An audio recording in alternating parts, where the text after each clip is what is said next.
песню заводила про степного сизого орла, про того, которого любила, про того, чьи письма берегла.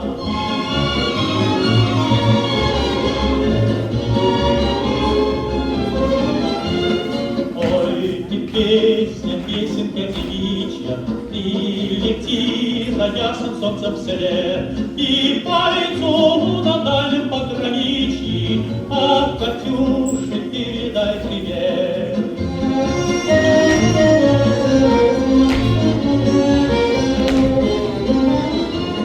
Пусть он вспомнит девушку простую и услышит, как она поет. Пусть он землю бережет родную, а любовь Катюша сбережет.